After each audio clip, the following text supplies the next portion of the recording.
Hey, what's up guys, Ghost here, and today I'm bringing you guys a brand new top 5. So this week's top 5 is going to be the top 5 best changes from the Black Ops 3 beta, and all these changes you guys are going to see in this video were all commented down below by all of you guys on the last top 5 I did, which was the top 5 worst maps in Black Ops 3. And you guys are seeing some Black Ops 3 beta gameplay in the background. This is way back in August on the PS4.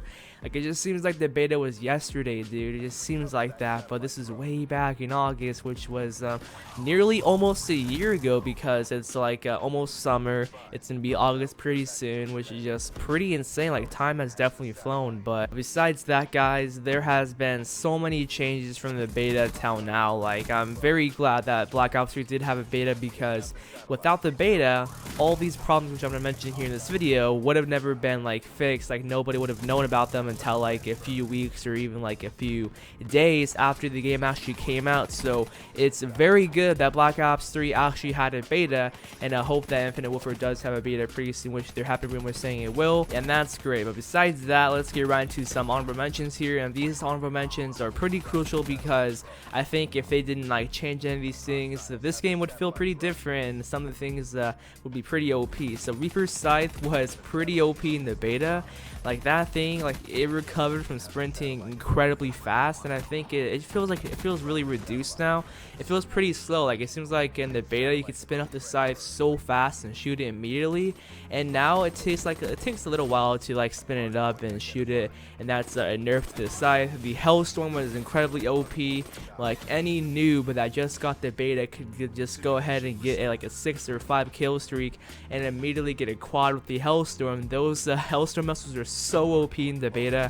The next thing are actually the red lights in the character. Like, for example, if you guys didn't know, back in the beta, the enemies actually didn't have any red lights or anything like saying or like showing that they're actually an enemy. So in the final build of the game, they actually have red lights on them, so you know like who's friend or foe basically, and that's pretty cool. The last few things here are the taunts and gestures, and I'm glad they added them in, just because look at here, it just seems pretty awkward, just the specialist character staring at you, not doing anything.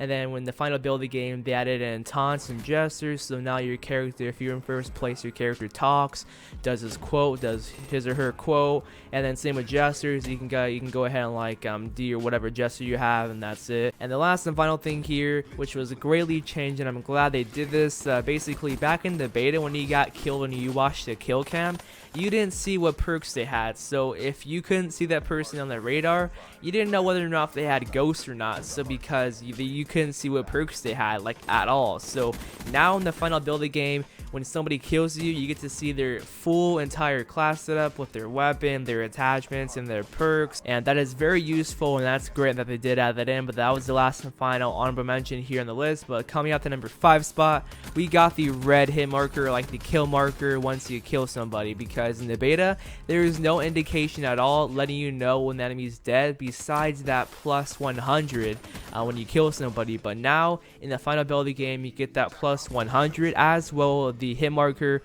turns red whenever you kill somebody. So the hit marker just increases in size every time you hit an enemy, and it turns red in the last shot, which is great, indicating that the enemy is dead. And that's really useful, and that's one of the best features, I gotta say, ever added in Call of Duty, and I'm very glad that they did add it into the final build of the game. So coming at the number 4 spot is the nerf of the Razorback and the MA7. So these two weapons were in fact the best guns in the entire game during the Black Ops 3 beta. It was crazy how powerful the Razorback was. I think the Razorback was definitely better than the MA7 because it was full auto, therefore much easier to use. I think it had a very fast fire rate in the beta. It had a faster one compared to where it is now, I think it is, and they just nerfed it, and now I think it's okay. I personally love using the Razorback, but it definitely is not what it once was, because it was crazy insane in the beta, ridiculous to ludicrous in the beta. It was insane. So was the MA7, but I think the Razorback was the most OP weapon in the entire beta. But that's number 4, the nerf of the Razorback and the MA7. So coming up the number 3 spot is the flinch, because way back in the Black Ops 3 beta, there was just way too much flinch because there's no toughness in Black Ops 3. that reduces your flinch when you get shot at. So in the beta, it just seemed like everybody didn't have toughness at all. It didn't seem like toughness was built in or anything. Like if you guys notice with some of my gunfights, whenever I die, my gun just kicks up so high because the flinch is just like so high. You guys will notice, just pay attention to whenever I die, whenever I aim down sight, that there's so much flinch in the beta. And I'm glad that they changed it, because now there's a little bit of flinch, and sometimes there's lots of flinch with like certain weapons. It seems like there's more flinch with like LMGs and snipers even, but like besides that, I'm glad they changed that, because imagine the final build of Black Ops 3, just playing Black Ops 3 now with the beta flinch. It would be absolutely insane. So coming out the number 2 spot, we're in the top 2 now, and these are some major game-breaking changes here, which I'm going to mention.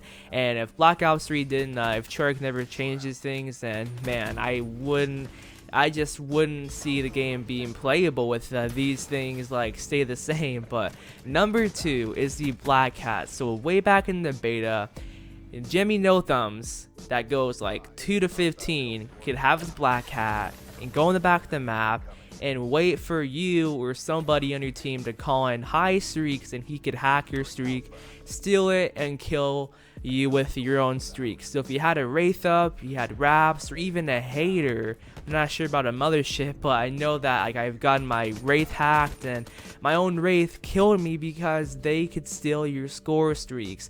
They could steal your Wraith, they could steal your Hater, your Raps, any streak.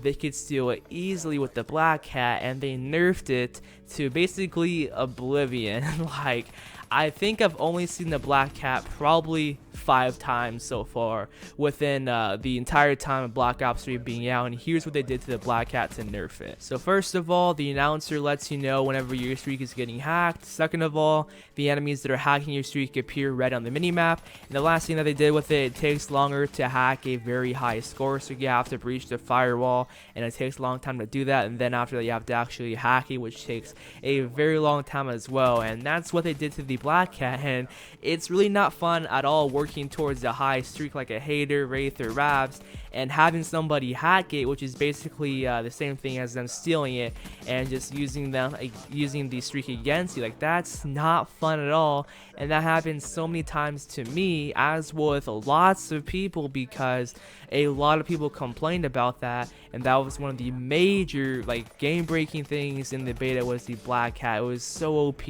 and very ridiculous. But number 1, you guys probably guessed it already if you played the beta, you know this specialist character is infamous. Nomad's Rejack was the most OP thing ever, because in the Black Ops 3 beta, when you had Rejack, like when you die and you come back up, basically you keep your score streak.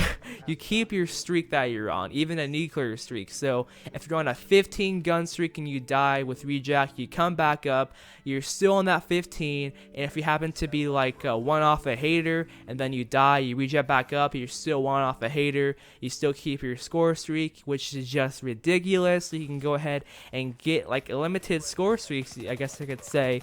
You know, you can just keep on getting them over and over again with Rejack, and that was just so ridiculous. Another thing that was pretty cheap about Rejack was when you killed him and you went into Rejack mode, that did not count as the kill for you. I'm pretty sure about that. But correct me if I'm wrong, if you guys remember Rejack in the beta, was it like when you kill Nomad, when he goes to Rejack mode, that did not count as a kill for you? I think that didn't.